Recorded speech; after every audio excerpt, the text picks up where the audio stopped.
Cenderung bagi seorang ayah, anak-anak mereka menjadi salah satu prioritas utama.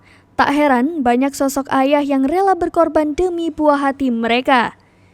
Dalam hal ini pengorbanan seorang ayah terlihat pada video yang diunggah oleh akun TikTok hamsi_ahmad_bontang. Pada video tersebut terlihat seorang ayah yang tengah memasukkan berbagai susu kotak dan jus kotak ke dalam kardus.